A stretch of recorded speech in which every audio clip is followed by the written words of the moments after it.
Good evening. I'd like to call this Tuesday, November 27th, 2018, regular meeting of the Princeton Board of Education to order. Welcome to this public meeting of the Princeton Board of Education. The board is an elected, unpaid group of 10 citizens who set policy and make decisions on educational, financial, and personnel matters for the Princeton Public Schools on behalf of all residents. We're always pleased when members of the public attend our meetings.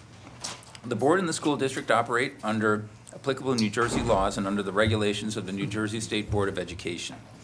Each meeting includes an opportunity for those attending to comment on items of the published agenda or on other matters of interest to them. The board reserves the right to limit the time allotted to public participation, and law limits discussion of individual personnel and confidential matters. We hope that our meetings provide useful opportunities for communication between the board and the community, so we thank you for attending. And for those of you who might wish to speak, there is a sign-up sheet still outside. There's one outside now. If you'd like to speak, if we just ask that you sign up ahead of time so that we can allot time appropriately so that everybody has a chance to speak. And we're going to change it up a little bit tonight because we have some special guests here. But I'll talk about that later. So with that, Ms. Kennedy, would you call the roll? Patrick Sullivan. Here. Betsy Baglio. Here. Beth Barron. Here. Debbie Braunfeld. Here. Jessica Deutsch. Here. Bill Hare. Here. Daphne Kendall. Here. Greg Stankiewicz. Absent. Michelle Tuck-Ponder. Evelyn Spahn. Here. Sam Harshbarger. Here. Allie Rounds. Here. Thank you. Thank you. And now with that, we'll move to item D, which is the adoption of the minutes. This is the minutes of October 30th, 2018. May I have a motion for that? Bill, and a second. Beth? Any questions or comments on the October 30th minutes? If not, then we can vote on them.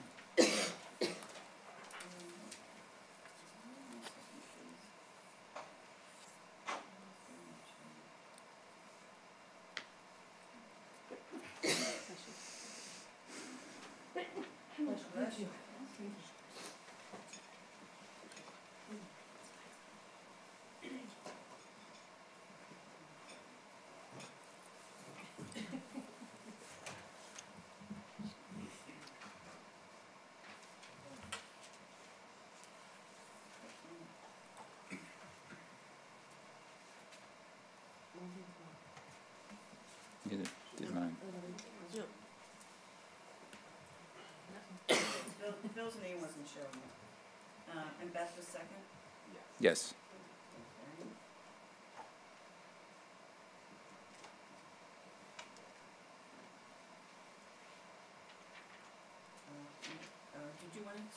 Did you want to do a show of hands, or do you want to? I think the show of hands is just terrific, so I would love to do a show of hands. All in favor of the minutes of October 30th? That looks like it's unanimous. Wow, that is old school. No school like the old school. Okay, so with that, we'll move on to the board president report. And just a couple of things. Number one, I wanted to talk about the election recently. It's on the agenda about the results. And I'd just like to take a minute to thank everybody who ran this time. It's always a very hard thing to run for public office. You really put yourself out there. All four of the candidates who ran had a passionate belief in public education and the welfare of children and of taxpayers, and put their money where their mouth was with a long campaign. So I have a tremendous amount of respect for everyone who runs for office, win or lose.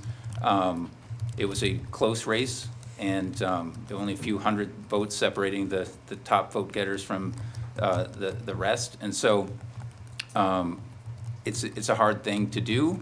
Congratulations to the ones who won. Also, thank you to the ones who didn't make it, especially for me, for Daphne Kendall, who's done such hard work over the last 3 years. It's a shame that we won't be seeing you in the future, but you know, it's a great thing to do. I highly recommend it to all people out there who are interested in public schools. Run for office, and then you really get to have your voice heard. But a tremendous result, and I just wanted to thank everyone who ran.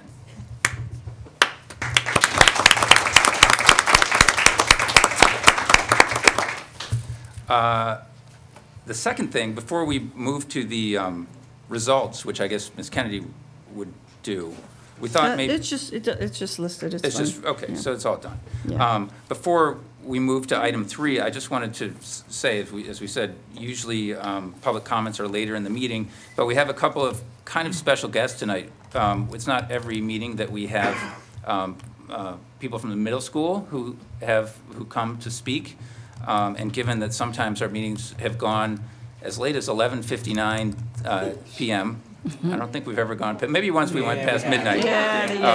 So, and I don't think that's going to happen tonight, but as a courtesy, I think all the speakers over 21, I hope, won't mind if we just take a moment and let those two speakers go first. So if I could ask Rin Ryan and Ishan Banerjee, if you're here, to come to the microphone and use your public comment period now. Welcome.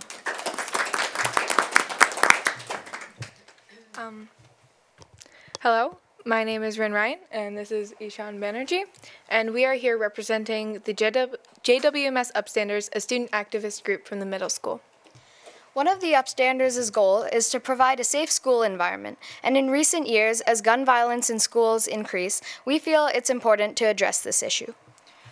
The Upstanders have created an education plan for all grades, varying by age, of course, and we feel by setting some time aside on February 14th, the one-year anniversary of the Parkland shooting, we can provide our peers with valuable information. We have broken the education plan into 4 different levels. Lower elementary will be grades kindergarten through 3rd grade. Higher elementary will be grades 4 and 5. There will also be the middle school and the high school. In the lower elementary plan, we would like to discuss constructive ways to express your emotions, ways to solve conflicts nonviolently, and ask them ways that they can improve their community. In the higher elementary, we'd like to build on the ideas of expressing your feelings constructively and conflict resolution. We'd then like to introduce them to the basics of standing up for what they believe in and the ability to constructively argue with their peers. In the middle school education plan, we'd like to go lightly into mental illness, what it means, how to help someone and or yourself if you think or you are struggling with some mental illness problems, some signs school shooters may show, and we'd like to again cover constructive conflict resolution. Then, in the high school, we'd like to go deeper into the topics we talked about in the middle school, like mental illness and signs of shooters. We'd also like to offer some helplines, statistics, and briefly talk about conflict resolution. For all levels, we'd cover some form of what to do in a shooting, following the hide, run, fight strategy, and how to report something or someone suspicious. Again, our goal is to provide a safe environment to all students of the Princeton Public School System. If you have any questions, we would be happy to answer them now, or you can email one of us. Thank you. Thank you. Oh, you might want to stay at the microphone. Maybe people have a few questions. I just had one. How did you get started on this, and how many people are involved in this project at the middle school? The Upstanders were actually founded the following days of the Parkland shooting. It started, so obviously last year, and we originally were just organizing the walkout, but then we saw that, our school really needs someone standing up for, especially because these issues are becoming so common, that the Upstanders were formed. We currently have 4 members, and we are accepting applications, so we have a couple of interviews lined up. That's very impressive, and I also want to echo my gratitude for bringing this issue to the attention of the board and of the community. I'm impressed with the developmental appropriateness with which you looked at lower elementary, upper elementary, middle school, and high school. Were there any particular programs in your research that you modeled some of your ideas after? Are there programs out there that you would suggest that we take a look at? Honestly, it was just us sitting in the library study room for about 6 hours trying to come up with something.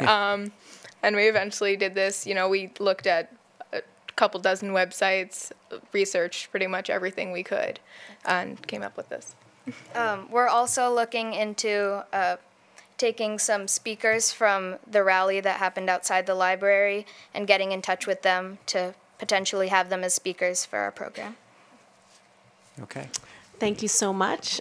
We were just speaking actually about how we need upstanders more than ever in our schools, and so we really appreciate that you're here and that you're standing up for your school and also the whole district. Do you envision the middle school students traveling to the different schools to help lead this type of initiative, or are you thinking about how to train either other students or staff members to do that work? We were thinking of doing the middle school presentations with the upstanders, but for like elementary school, we're still kind of figuring that out. And for high school, we actually have someone who organized the March for Our Lives here in Princeton, who's a high school student at PHS, which we're very lucky to have.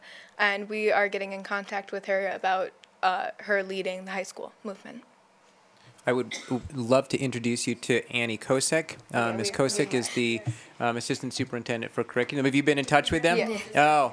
Oh, perfect. Okay. So she's responsible for all curriculum, and I know that some of the topics that you mentioned are already integrated into what we're teaching. And Dr. Christina Donovan is the supervisor of guidance for the district, and so I know she would be interested in talking to you as well to see how some of your ideas may mesh with what we're doing already. Okay. And one last question, do you have an advisor? Is there a staff member working with you, or you've created this on your own? No, this is completely student-founded. Founded. That's wonderful. Very impressive. Thank you very much. Thank you very, very Inspiring. much. Thank you.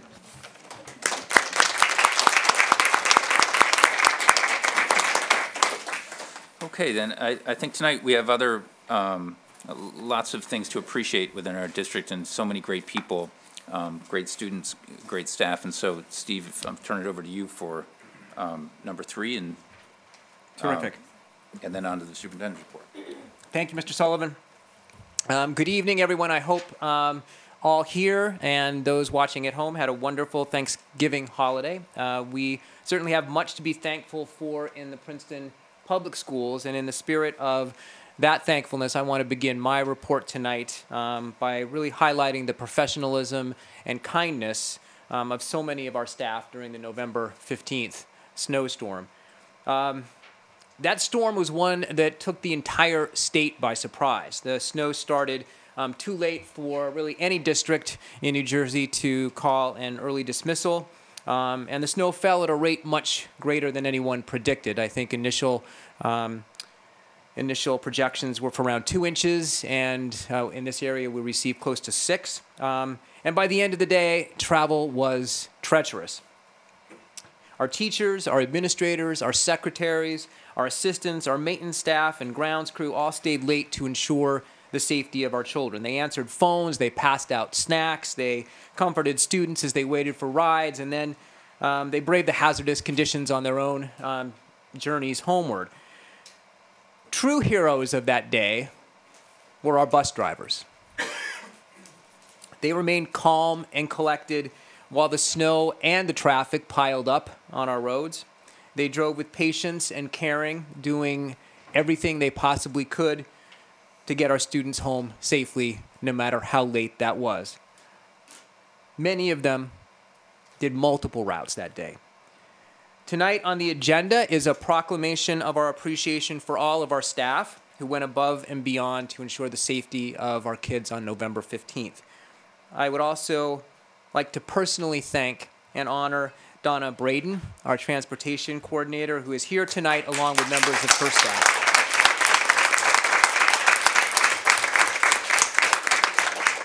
Donna, and you may have picked this up during the conversations we've had over the years, but Donna has a remarkable department. They care deeply about her, they care deeply about one another, and most importantly, they care deeply about our students. We are grateful and indebted to all of you for what you do each day, and particularly for what you did on November 15th to ensure the safety of all of our students. So, Donna, if you would please introduce your staff. We have, I think, a proclamation or a note of appreciation to share with them. Thank you. I just want to say that we enjoy what we do, and we're doing what we want to do, and that's be with the kids and do what we need to do.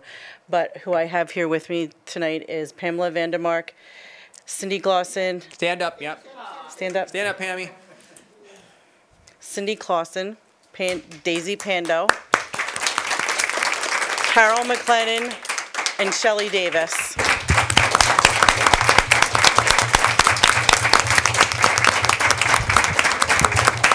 And Donna Braden. Can I ask all of you before you sit down to tell us how long you've been working with the district? I've been here since 1992. I started as an aide, and then I saw the difference in pay, so I said, let me drive.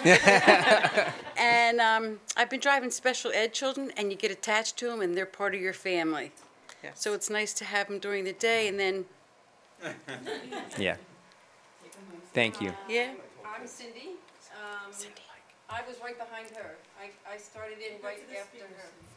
Oh, I think I talk loud enough. I'm Cindy Clausen. I started right after Pam, and I too started as an aide until she told me about the difference in pay.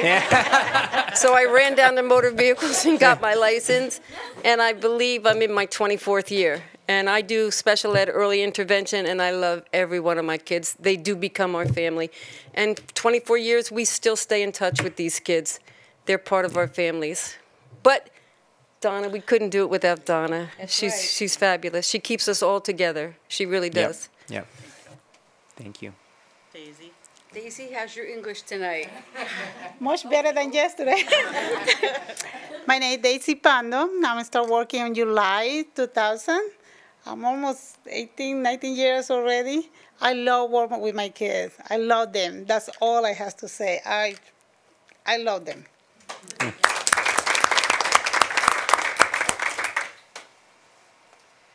Good evening. I'm Carol McLennan. I've been with the district for 20 years, and I've been with the special ed children, and I love every minute. I came as a teacher from North Carolina, and I love it here, and I'm enjoying every minute of it. Thank you so much. Thank you.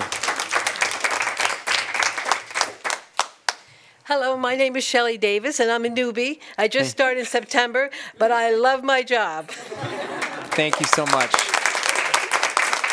There are many more to our department. There's over 40-some drivers and bus aides that are with me, but they're all not here. So these people were kind enough to stay.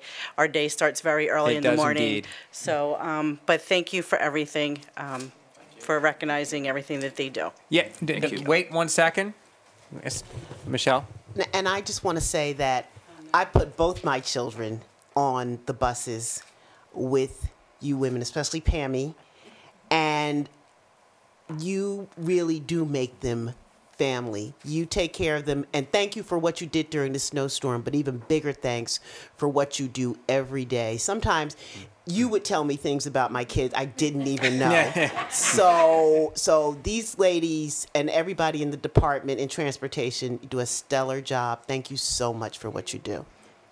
You're welcome. That's one of the things we tell the parents also. Be careful what happens at home because we hear about it. Yeah. They do tell. Well, thank you again.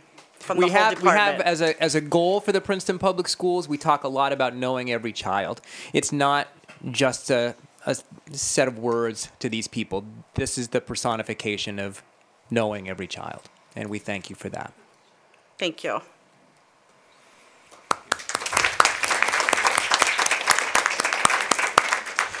But my story's not over because I have sort of a personal note to share. As the board knows, I was actually in Seattle on November 15th. It happens to be my mother's 90th birthday. So I wasn't going to miss that. I flew out the day before the snowstorm, and I left Lou in charge. And I did that with absolute confidence. And also with the belief that nothing really could happen in the middle of November. But I got the call from Lou. He was in touch with me throughout the day. And I have to commend him for doing everything right in an impossible situation. So with the very first snowflakes falling, Lou made the decision to cancel activities in the evening, long before other districts did that. He called back a field trip in Pennsylvania. They were disappointed because there was only supposed to be a prediction of 2 inches of snow, and the snow really hadn't accumulated. Turned out to be a brilliant decision because they were back safely, and we needed those buses to transport other students home.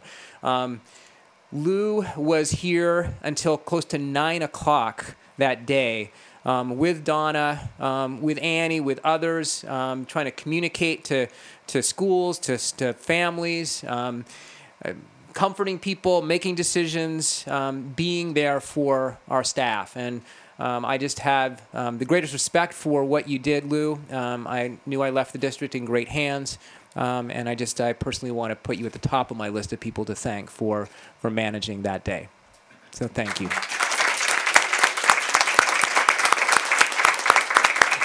And my mother thanks you, Lou. Just okay.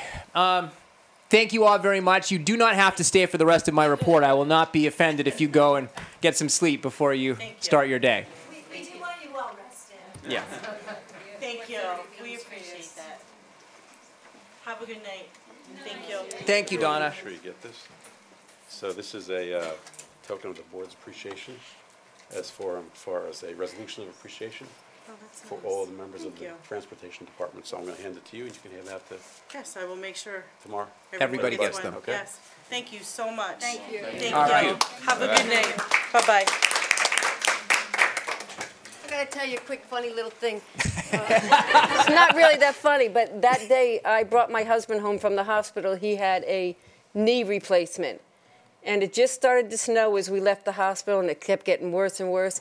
And I finally get him in the house, and I said, "Don't move till I get back. Sit in that chair and don't move." And he did. He said, "Go help them." Yeah. And you know, he's a gem too, but Well, thank him for us as well. he's still sitting in that chair. Oh, yeah. Gotta get back there. He's watching tonight. So, shifting gears a little bit, this is the season of student performances. So I just want to highlight for the board and for those listening tonight a few of the events that may help to inspire the holiday spirit as we move forward into the month of December.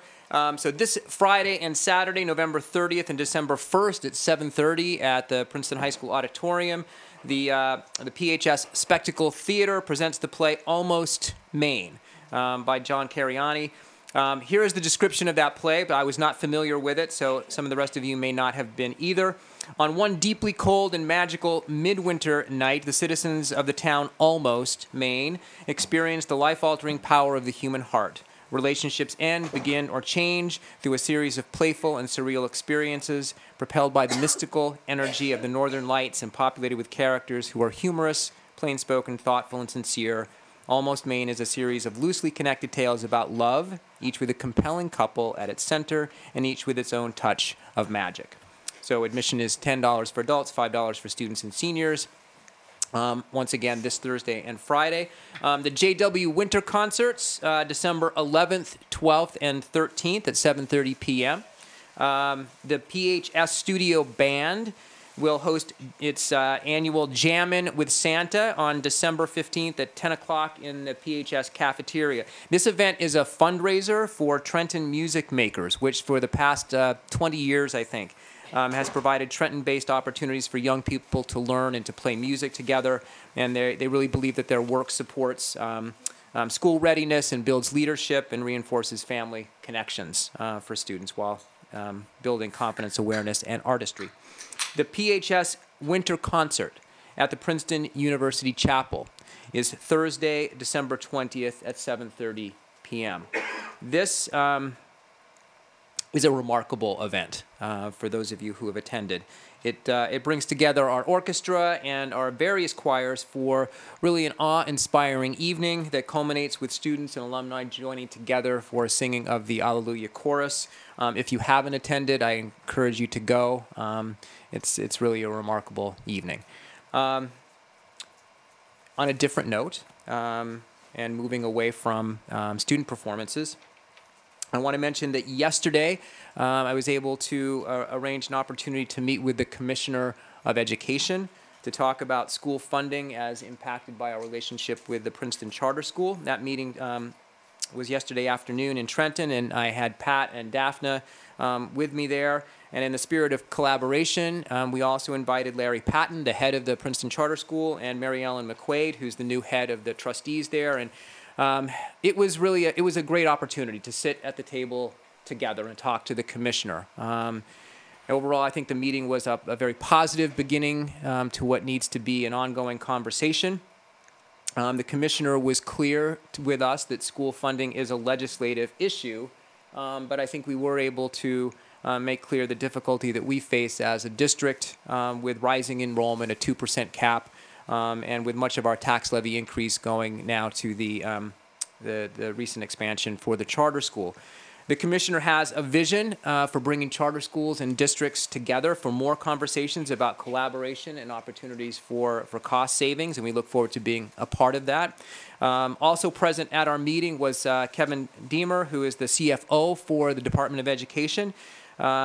As the finance guy, he acknowledged the difficulty of flat state funding for districts with rising enrollments, and that's been ongoing for quite some time.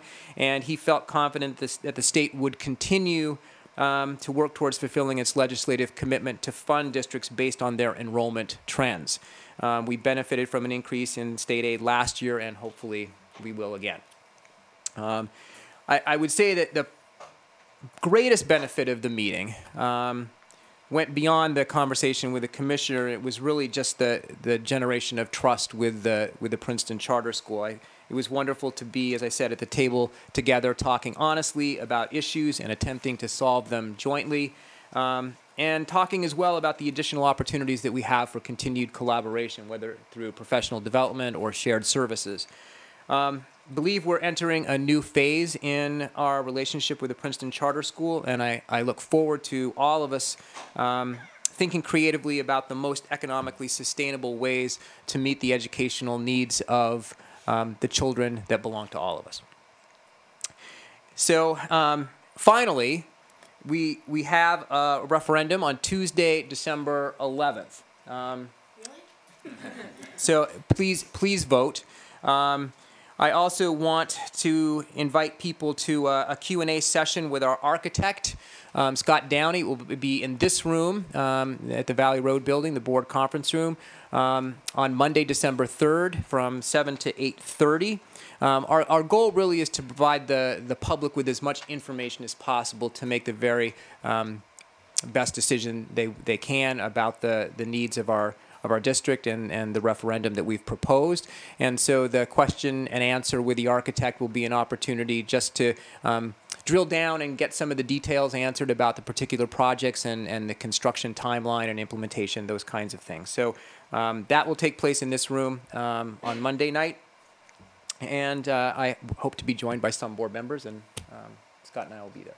So that's it. Any questions or comments from the board?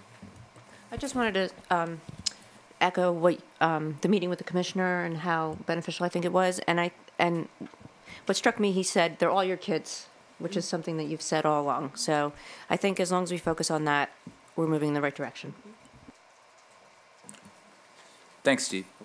Okay, so if we move on to item G, which is the harassment, intimidation, and bullying report. And this is a consent item, or we need to vote on this? Action. Okay. So can I have a motion, Beth? And second, Debbie? And this is a vote.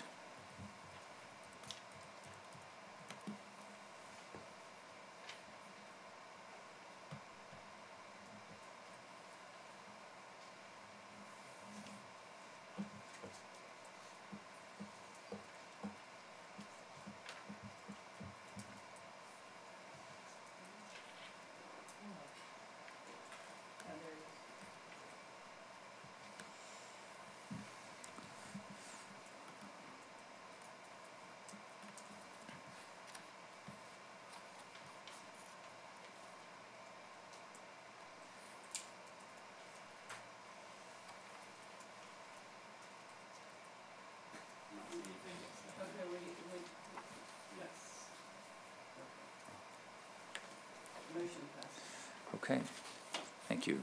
And now we move on to item H, which are board committee reports, and we start with our student board representatives, Sam Harshberger and Allie Rounds. Good evening. For our third student liaison report, Allie and I surveyed students on their use of storage and leisure space within the school.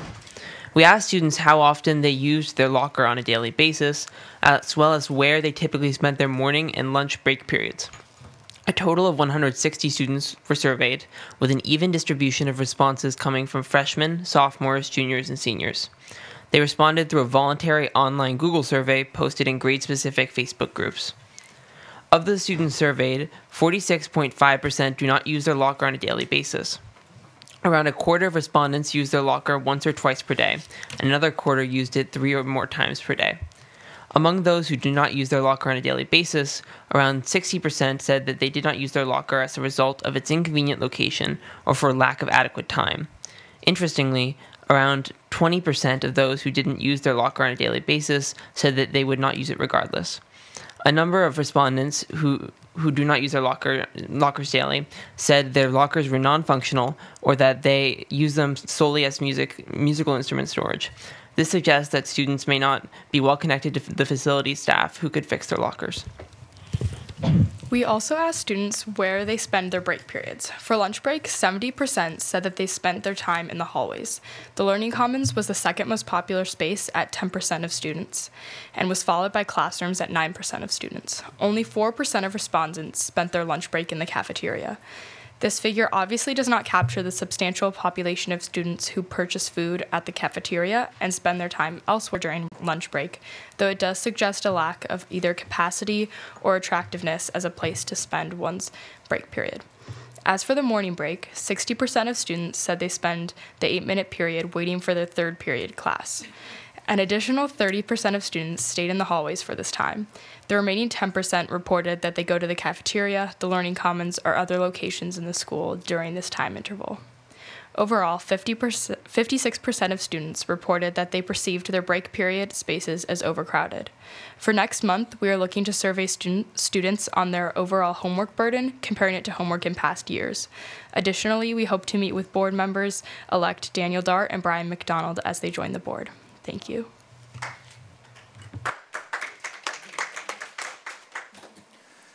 Okay, and next, facilities with, thanks both of you. So facilities with Daphne Kendall. Okay, thanks, Pat.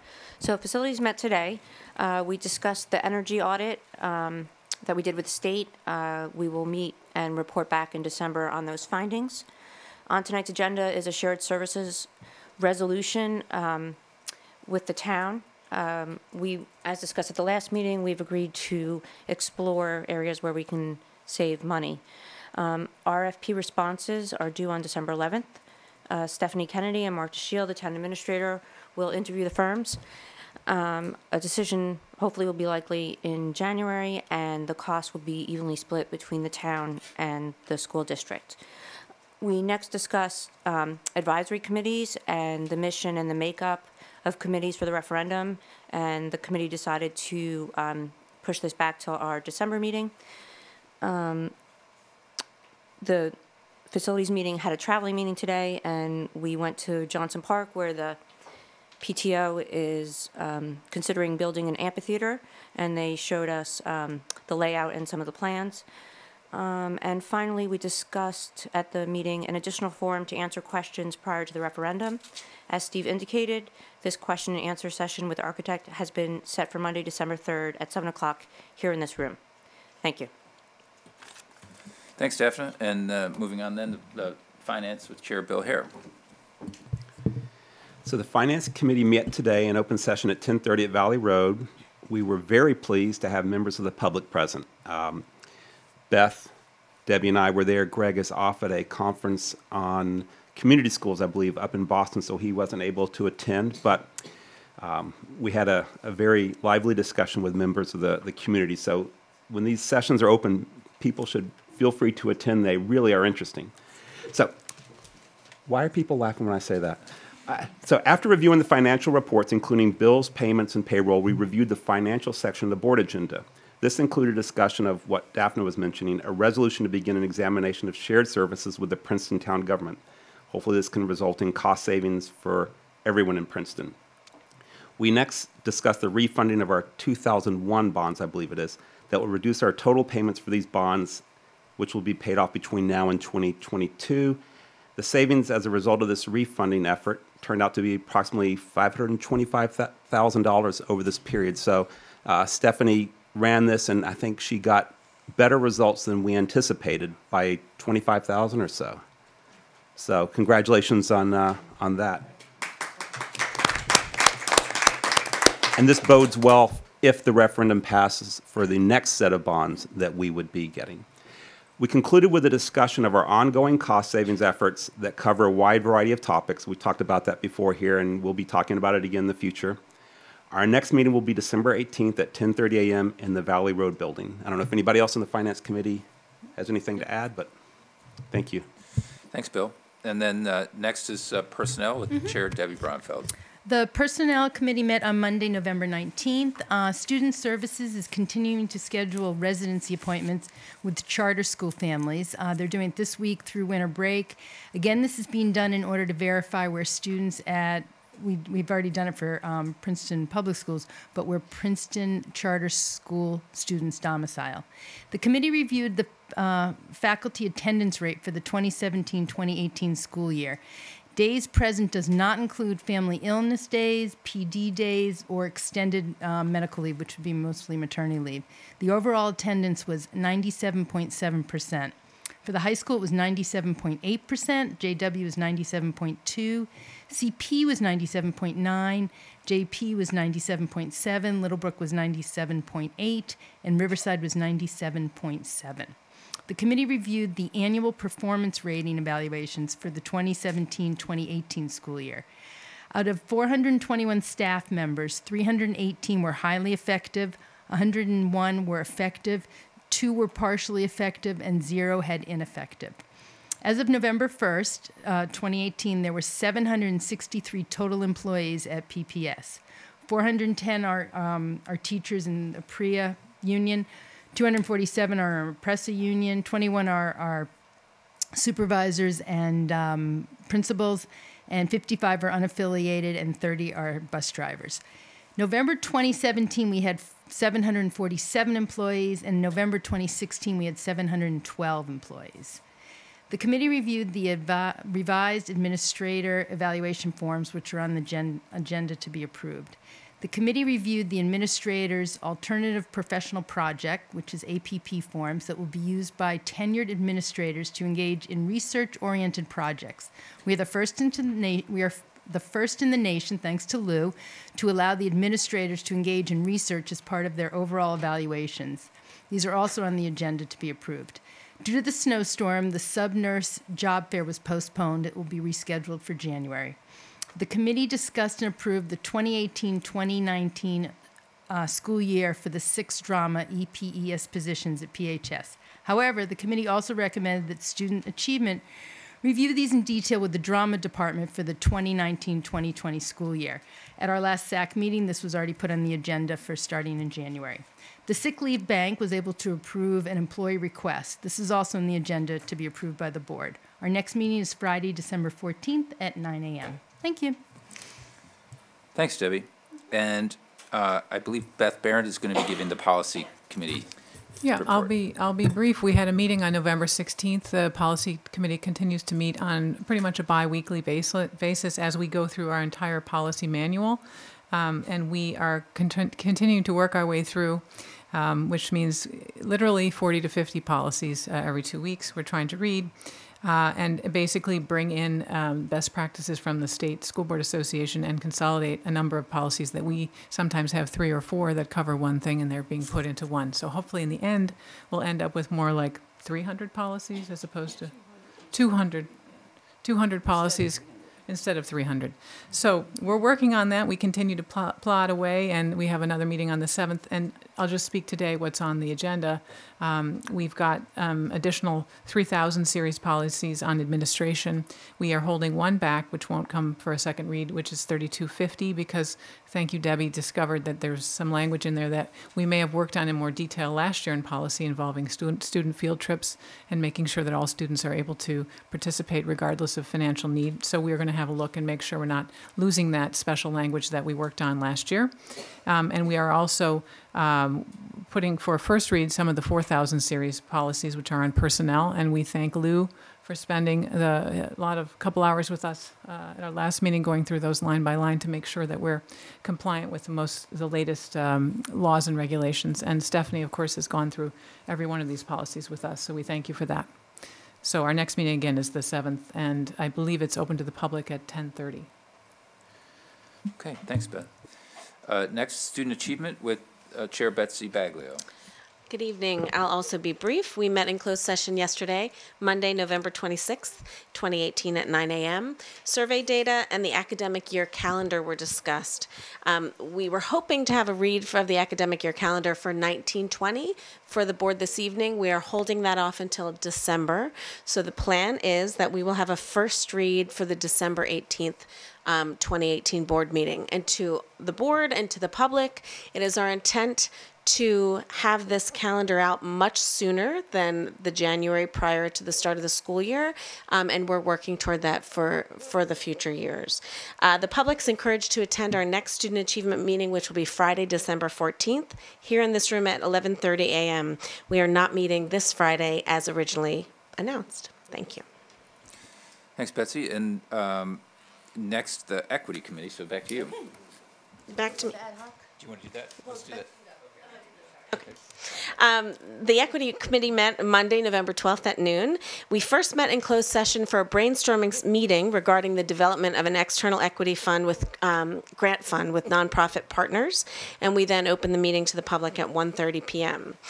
We were joined for that meeting for the public portion by Diana Ligas, Jared Warren, and Jason Burr, who attended the equity meeting to discuss after-school clubs and barriers to student participation at the middle and high schools. So Ms. Ligas shared that at the high school level, we have over 125 clubs, and that is a way for students to help find their place and who they are at PHS. The new schedule with Tiger Time included and a longer break has made it easier for clubs to meet during the day, as we know that meeting time is one barrier to participation for clubs that meet after school. One note Ms. Ligas said is that she's starting an initiative to provide training to club leaders this year and is planning to collect data on student club participation. So we spent a good deal of time discussing potential barriers to students being involved in a club, which includes the need for increased communication about when a club is meeting and consistent communication, effectively welcoming new members who join a club after a club has started, students after school responsibilities such as jobs or caring for younger siblings, and transportation as well. Jason Burr shared at the middle school with some very good news that an after-school bus, a late bus was starting this week for students at JW, which has not ever happened before. So the Equity Committee really heartily thanks the district, and I should have thanked Donna while she was here. Yes, that was Donna Braden for helping, because of course she helped make that happen. And so a late bus is starting around 5 p.m. pickup, and it will make 5 to 6 stops throughout town. Mr. Warren, Jared Warren, was here and talked about peer group leaders and said that they are more representative, more diverse, representation of the student body than they have been in past years. So next steps will be to collect data on who is participating in clubs, and the Equity Committee would like to speak with students directly about their experiences. So the Equity Committee, well, I should say as chair of the committee, I do thank these staff members for their participation and their commitment to ensuring that after-school clubs are available to all students. So the next Equity Committee meeting and the last of this year is Thursday, December 6th at 9:30 here in this room, and the public is encouraged to attend. Thank you. Thanks, Betsy. And now ad hoc alternative revenue with Chair Daphne Kendall. Thank you. The ad hoc, so this is just a review. The ad hoc revenue committee was established in 2017 with the goal of obtaining revenue from sources other than taxpayers, including non-public tax-exempt entities that send children to Princeton Public Schools. Over the past 2 years, we met with the Institute for Advanced Study, the Princeton Theological Seminary, Princeton University, and the Hun School. We're extremely grateful to the Princeton Theological Seminary for their leadership in this community. The seminary has been paying the district a voluntary payment for many years, and after we met with them, they agreed to increase their voluntary payment by 25% and offered to increase it further after the consolidation of their operations to Princeton. They are a true partner. We also had successful meetings with the Institute for Advanced Study. They recognize and appreciate the services that Princeton Public Schools provides to their employees. And we are grateful for their contribution of $100,000 a year for the next 5 years, which will go directly to our operating budget. The committee also met with the Hun School last year. The Hun School last year sent approximately 14 students to Princeton Public Schools. We asked for a voluntary contribution to help defer the cost of educating those children. The Hun School declined. We also had several meetings with representatives of Princeton University. We had many discussions about where Princeton Public Schools and the university could collaborate to support our economically disadvantaged students. We also spoke several times and provided the university with several referendum projects of varying amounts which the district hoped the university would participate in. Despite the discussions, the university has not yet elected to supplement the amount it pays on properties it keeps on the tax rolls despite its tax-exempt status. It's important to note, though, the university makes a voluntary payment to the town of which the school district does not get anything. On behalf of the committee, I'm grateful for all the conversations we've had with our community partners and extremely grateful to the Institute for Advanced Study and the Princeton Theological Seminary for their support and leadership. Thank you. Can I just highlight one more thing, just to sort of, that while the conversation with the Hun School might not have yielded a direct contribution, it did yield an increased relationship. And so you might recall that our supervisor of science was talking about how the Hun School was able to give scholarships for some of their summer programming to our students. And I know that they've also joined with us, and they have some, they had a weekend retreat that looked at issues of race, for example, and they invited our students to join with them. And so there have been some nice partnerships that have come from those conversations, even if the direct monetary contribution wasn't within their ability. Thank you for pointing that out. Yeah. Can I ask a question? Just for clarification, so the properties that Princeton University owns that are on the tax rolls, proportion of the property tax they pay does go to the schools, correct? It does. But the other supplemental payment that the university makes to the town, none of that comes to the schools. That's correct. Okay. And so one of my hopes with founding this committee is that the last agreement was signed in 2012, and the school board did not have a seat at the table. So I'm hopeful that next year, when the agreement runs its course, the school board will have a seat at the table. Because right now, what's been really disappointing to me is no one's looking out for the district. So we need to be at the table. Can I just say something? I just want to thank you, Daphne, for taking an initiative and an idea, and you created conversations and brought different people in, and you and Steve mostly went on the road all over town, and I just want to say thank you that you had an idea, and not only has it brought in a great deal of financial benefit, but it has increased partnerships with these nonprofits, and sometimes just by bringing people together, we can improve the communication and dialogue and work that we do. So thank you. Yeah, and one further thing on that, Daphne, in our meetings with the university that you led, that I thought maybe they didn't write, but they may not have written us a check, but it did point out areas that we can work better together for disadvantaged students, like the PUP program, which to me sound like this golden ticket for kids in our district that we weren't taking full advantage of, that we should have a line out the door for this. It helps them get into good universities, get that whole process, community house. So it looked like there was ways that we could improve our relationship with the university and get more out of what they're offering. And I think Chris and Donovan said that in our meeting with her and the university that they're working towards that. So we might not have gotten a check, but you got things going that will help, maybe more than a check would have helped. So, thank you. One other question. If we were interested in having an extensive discussion about vocational education, would that be in student achievement? Probably? Okay. All right. Thanks. Well, before we wrap up, I'll add definite thank you for all of your hard work in this committee.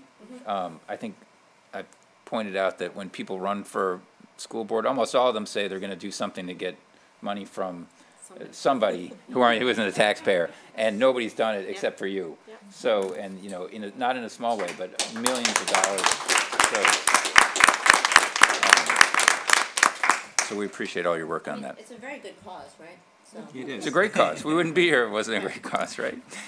Okay, so moving on, then we're going to get to our public forum. As I said, there's a sign-up sheet for this. We had 3 people sign up, other than our students, and that's Ralph Perry, Rod Montgomery, and Kip Cherry. And given that our goal is to get out of here by midnight, you each have an hour to say, no, just kidding. We usually have 20 or 30 people, and it's pretty tight. But Mr. Perry, if you'd like to start, and if you can just keep your remarks to 3 or so minutes, we'd appreciate it.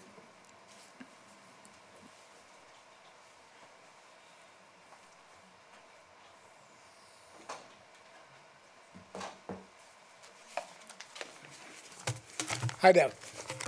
I'm Ralph Perry, and you know that already, and I'm here because, first of all, I want to thank everybody that is on this board for the very hard work that you guys are doing as volunteers, and you're coming into a year which I would say was difficult.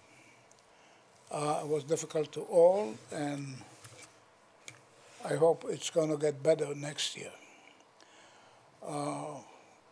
I want to throw in a little commercial here that tomorrow night at 9:30, TV 30 is showing an interview on Backstory about the referendum. And if you people didn't see it, you're going to get another chance to see me saying something. Basically, I said that I'm supporting the $27 million referendums coming up. I think it's necessary. And that brings me to what I really want to say here, and that is I think it's going to pass.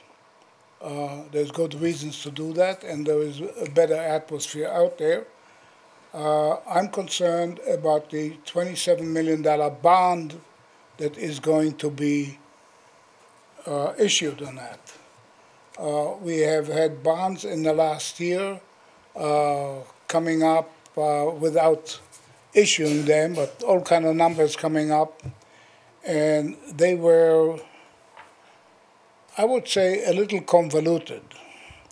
Instead of being simple, they were bonds where interest rates were keeping changing from year to year. The amount of the principal paid back has changed from year to year, and that was done for one and only one purpose: to show that the first 3 years of the bond are not going to cost the public a hell of a lot of money. Beyond the first 3 years, there were no numbers being published, numbers haven't been shown, public didn't know what's happening. But there is no free lunch. If you start playing around with the interest rates and with the principal, you don't pay up front, you pay it up back. To give you an idea, and that's what I'm saying, that you have to start doing your homework on the $27 million bond now, because 2 weeks from now you may find yourself in a situation where you have 1 day or 2 days to make a decision about the bonds. A simple, straight bond, which is a bond where if it is for 20 years, every year you pay 1/20th of the bond, the interest rate are fixed and they are not changing. Every year it's the same interest rate, will save the public and the taxpayer in Princeton somewhere around $6 million over anything that I have seen so far that is being distributed here, especially the last printout of the $26.9 million bond that Phoenix has shown around. Especially when you talk about $27 million, the first 3 years are not going to be too bad. In the first year, a straight bond probably could run $200 a year to the average house in Princeton, instead of somewhere around 100 and something on what Phoenix is showing right now. This is going to happen to year 1, year 2, and year 3. By year 3, the refinance bond that just was issued is going to disappear, and that bond is going to cost the taxpayer right now about $420 a year. So the taxes are going to go down by $420 right after you pay some extra for $200 for the first 3 years, and basically everybody's going to pay less for the next years that a bond is. The numbers I'm using purposely this high number because I'm talking about a 20-year bond. There's no reason to issue a 30-year bond for $27 million, especially when you can just run it right through there. The last thing I want to say is it can be done with a $27 million bond. It wasn't able to do that with a refinance bond because a refinance bond is an animal of convoluted proportion that is really unreal. It's like going to 2 weddings at the same time and dancing at both of them. And that is probably easier to do that. And for that, I think that your navigator, which is Miss Kennedy, did a hell of a job getting this thing through. It is something. So with all that, I just want to say that I wish you all happy holidays. Thank you, Mr. And Perry. Thank you, Mr. Perry. let's have a little more cooperation with the public next year. I mean, seriously, when I get up here and you tell me I got 3 minutes, sometimes it's enough, sometimes it's not. You can't, you have to give the public more time. How are you going to do that? I don't know. I mean, I'm looking at the clock right now. This is the first time since I've been coming here this year that I get up here to say something before 9:30. So I'm happy. I hope you guys are happy. Okay. Happy holidays. Thank you.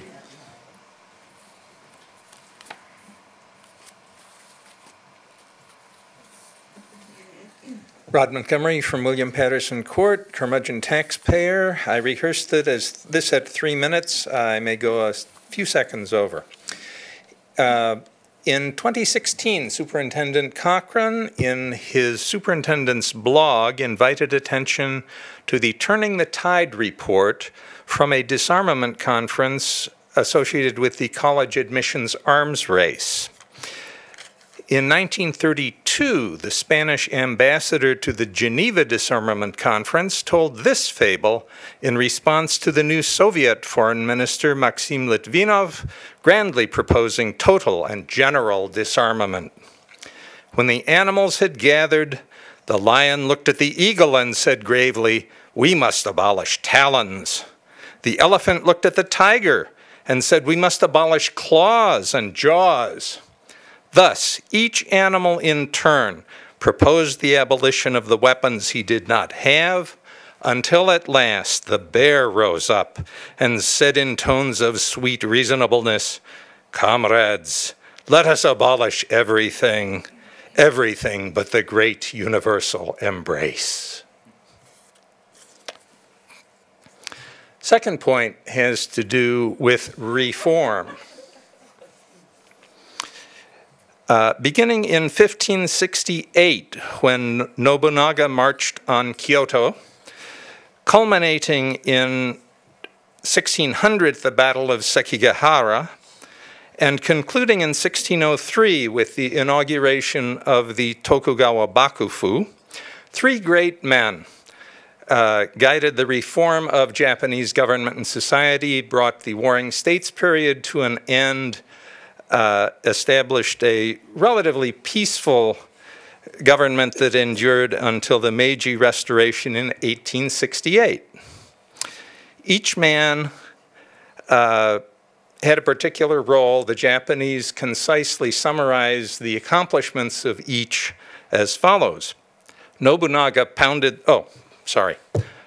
Nobunaga, Toyotomi Hideyoshi, and Tokugawa Ieyasu were the three men. Nobunaga pounded the rice, Hideyoshi baked the cake, and Ieyasu ate it. Each man also had a distinctive approach to solving problems, which the Japanese describe in the context of the custom of keeping a songbird in a cage in the house as an ornament.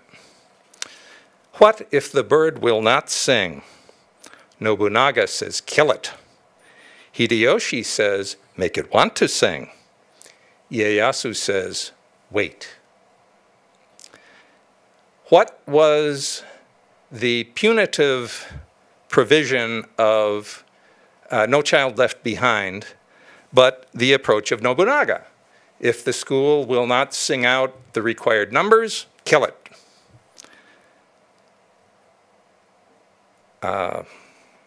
Race to the top was an application of Hideyoshi's method. If the school will not sing out the required numbers, bribe it, throw money at it. I don't think we've seen Ieyasu's method yet. Thank you for your attention. Thank you for your hard work on behalf of Princeton students. Thank you. Thank you, Mr. Montgomery. As a Japanese history major, I appreciate the shout out of the historical figures. Never heard it before. That was partly a tribute to you. Oh, really? Thank you.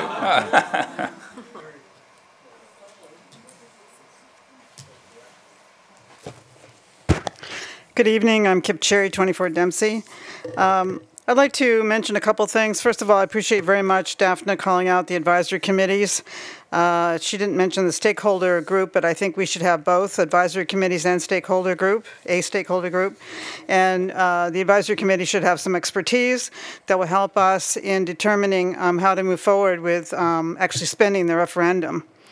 And that brings me to the second point, and that is that I'm a little concerned that this list, which is on the website, and this list, which is also on the website, are not exactly in correlation. And I think in the end we need something that is extremely tight and will guide how the referendum will be spent. So that's the purpose of having these sorts of things. And, you know, there's small differences. For instance, there are 31 classrooms listed for Johnson Park on the one and 27 on the other. And in order to spend money really wisely, it really helps to have a tight budget. So I'm concerned about that. Also, and I'm very glad that there are cost estimates now. That's very good. But also, I looked through Spiesel's qualifications that they submitted, and they did not submit any information on their cost estimator or their cost estimating team. I think it would be useful to have that information. There should be a team of cost estimators, an architect, structural, electrical, mechanical, and maybe technology. And I looked through the whole thing. I did a word search, and there was nothing under cost estimator. So I think you know that we should have that information. Also, I want to mention the $500 million referendum that was just voted at the state level, which does include money for security. It's not specific about how much that is. It lumps it in with some other things, $300 million. And so I'm hoping that we can figure out how to dovetail that with whatever we're doing so that we stretch our money as far as we can and maybe get some help from the state. I also want to appreciate Daphne's efforts with the educational institutions in Princeton that frankly have not been paying their fair share.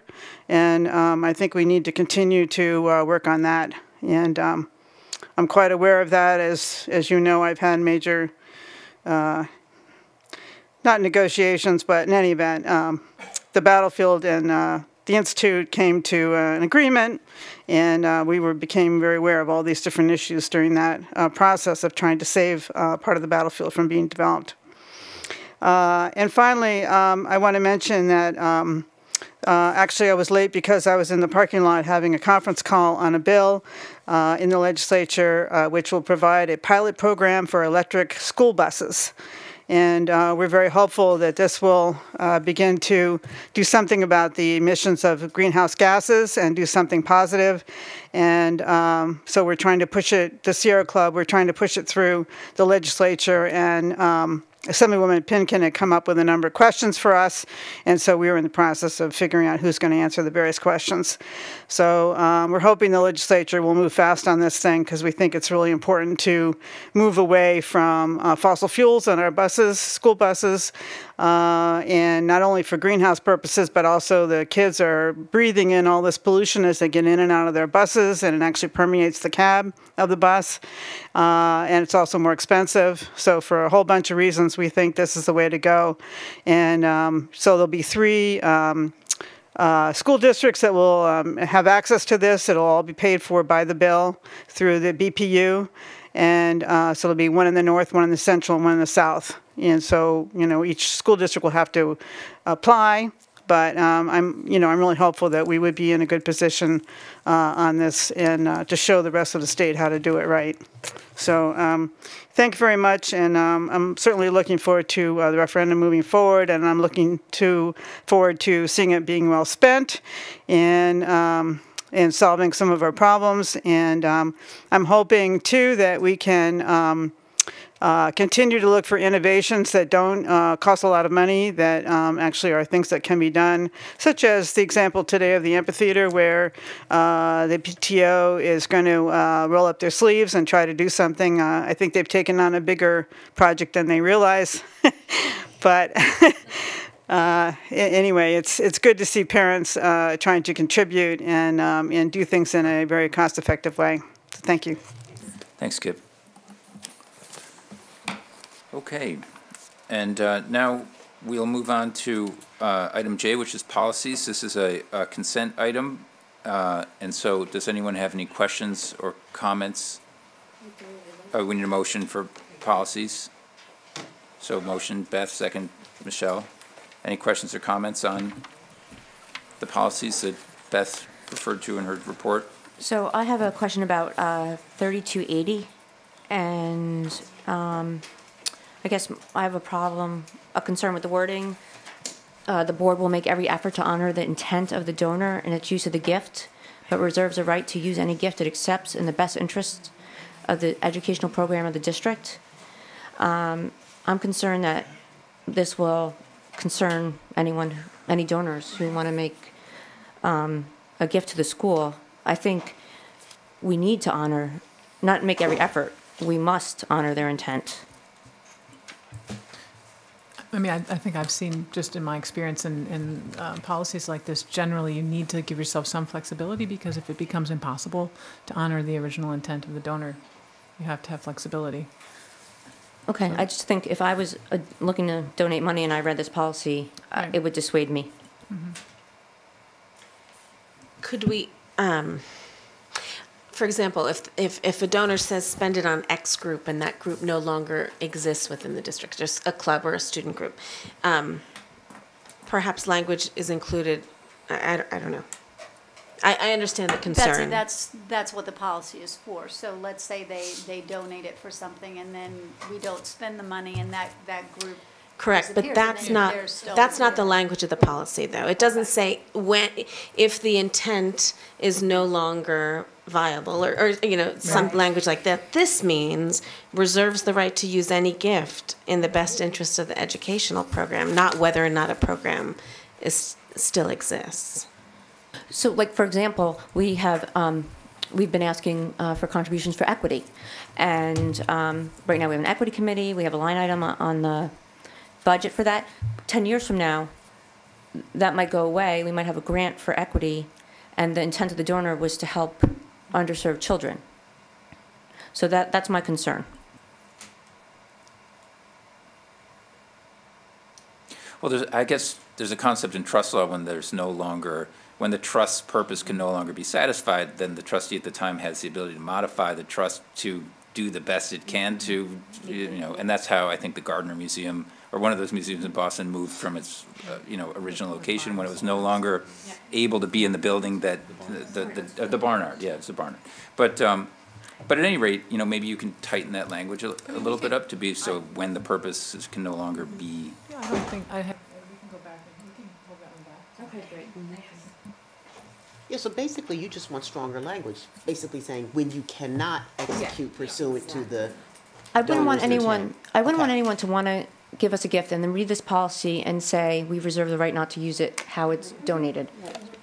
And there's another policy that says we reserve the right not to accept a gift, right? So if someone makes a request of us and says, use this money for X, the board could just agree not to accept the gift. But this is, if we have accepted a gift, we'll do our best. Yes, we will fulfill the wishes of the donors, except whatever language you used, Pat, was And you could say unless it becomes impossible, and then we try to do something as close as possible to the original intent or something like that, right?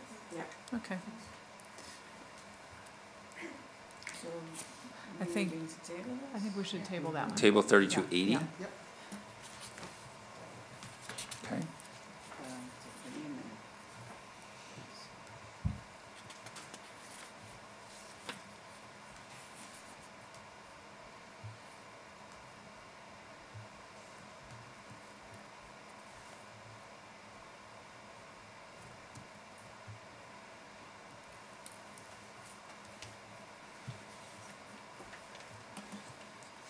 So the vote that we'll take on it will be to table it. But we're doing this is a consent anyway. No, it was an action. Oh, it's an action. Okay. You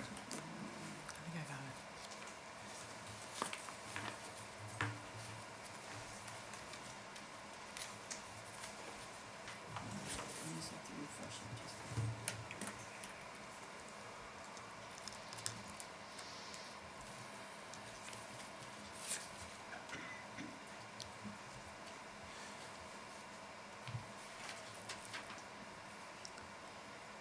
So do we need a motion and a second to table rather than to? No, we can use the motion and we just have to take a vote. So now the motion has been changed to action and table. Action to table, okay. So, and it was Beth and Michelle. Beth and Michelle.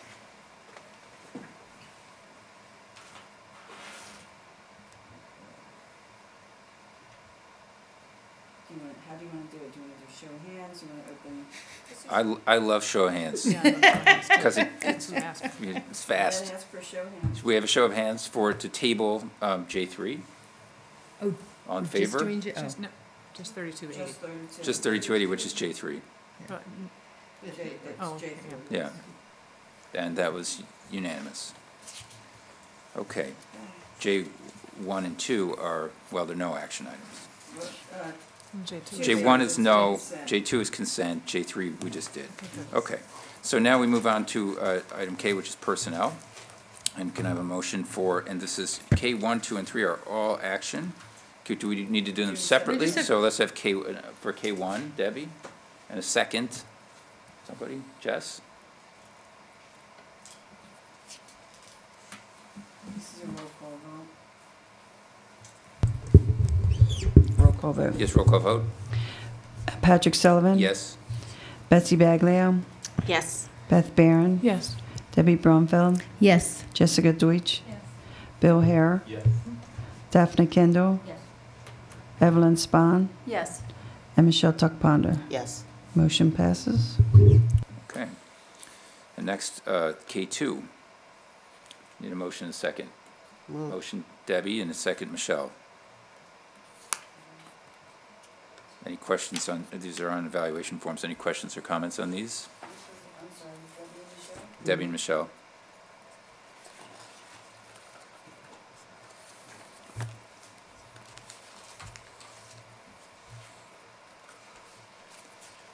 And how are we going to do this? Show of hands or you just a roll call? Roll call vote.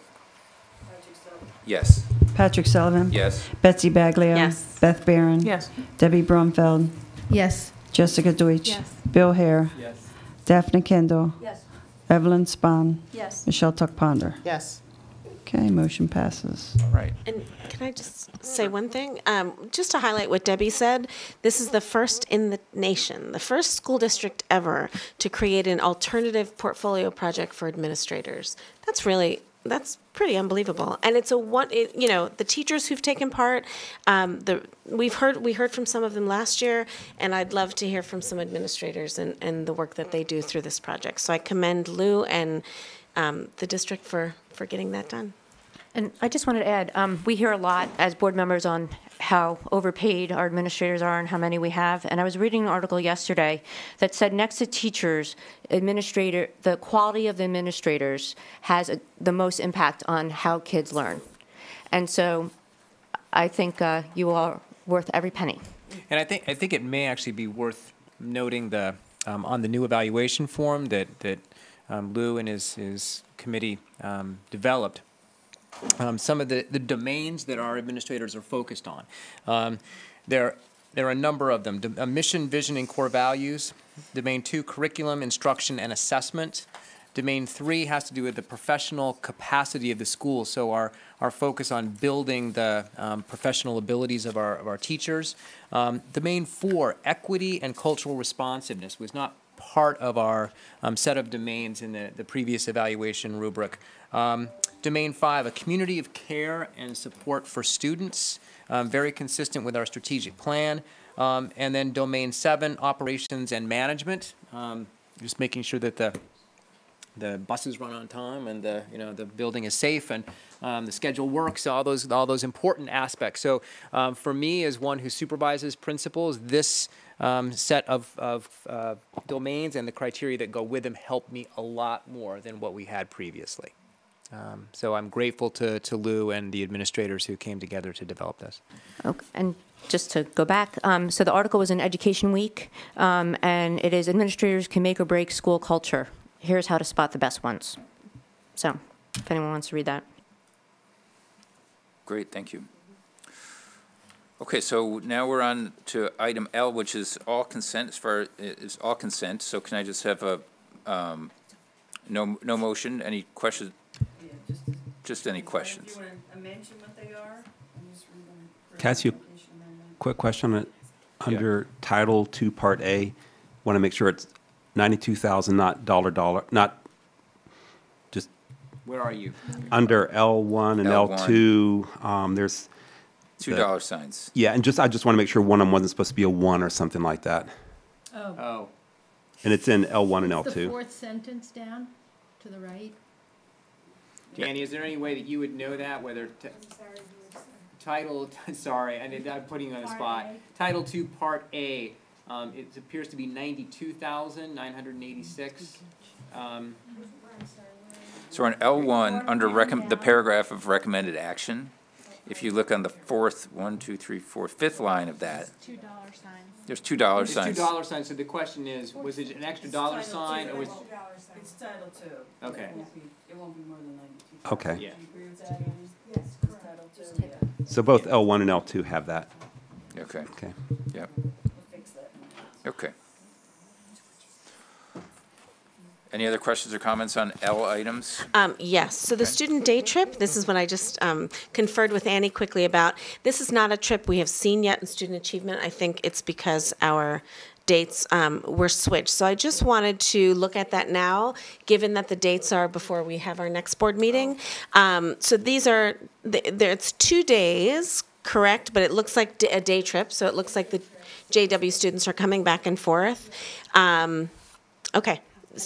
Does anyone, I'd open it to the full board, does anyone have questions? Well, that's because they won a competition. Is that right?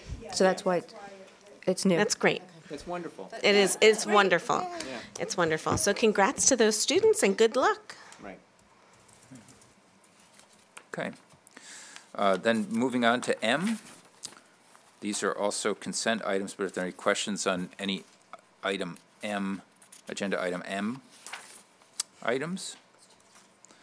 If not, we'll move on to item N. And I'd just like to acknowledge some donations from some of our not-for-profit organizations that support us. One is Princeton Education Foundation, which donated $6,000 for musical instruments at Community Park. And the other is for the PHS baseball boosters, which donated $3,000. We always appreciate all of the help from parents and others in our community to support our children in their education. So thank you to both organizations for those gifts. And just a note, it looks like all the elementary schools got ukuleles. So, oh, you're right. I'm You're sorry. absolutely Community. right. Yep. Well, maybe not Littlebrook. I'm sorry. Yeah. So, Community Park, Johnson Park, and Riverside. Maybe they're going to get banjos instead or something. Just, I do let some things go. Okay. Anything else on item N? Oh, there is. Oh, the shared services, and we've talked a lot about shared services. I mean, I don't know if anyone has any other questions or comments on the shared services agreement. This is on N2. Yeah, can we have a first and second? Daphne and Bill?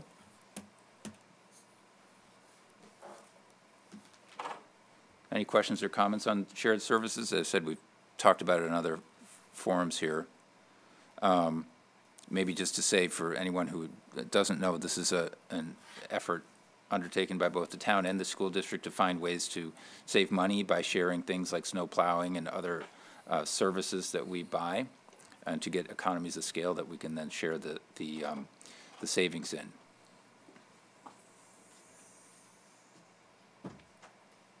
So we need a vote on N2, right? And we've got a motion and a second, so we're ready to vote. Do you want to show hands? Show of hands would be great. All in favor of the shared services? And any opposed? It's unanimous. Okay. And that leads us to item O, which is the consent vote on consent items. And we need a motion for the consent vote, right? That's correct. Okay, motion, Jess, and a second, Beth. And can we do that by show of hands? Oh, that'd be great. Okay, and a show of hands for a consent vote. And that is unanimous. And with that, any other comments from the public? If there aren't, then could we see a motion to adjourn? Beth, in a second. So, one quick question, though. So we were talking about, oh, give me that. Don't give me that little pat now. I feel so guilty. So we were talking about the shared services with the town. And is there a way even to do it with other school districts? I mean, is there anything like that that would even be possible? I mean, I know we do some already with insurance, but is there other things that, with other shared services, with other districts, with Montgomery? We do or, it constantly. We Okay. do transportation. We do shared services with tuition program. Like we might take students in, or another district might take one of our students in for their special education programs. We're all in consortiums together, technology consortiums. Pardon?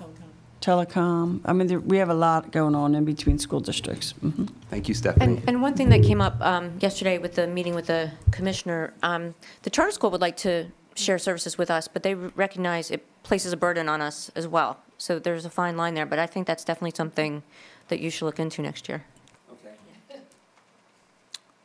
Okay, so we've gotten as far as a motion to adjourn, but not a second. So we have a second, Betsy. And all in favor, show of hands. Okay, there we are. Thank you, everyone. Just to note, shows of hands means a 9 o'clock meeting. 9 o'clock meeting. So that took us. Meeting adjourned. Thank you.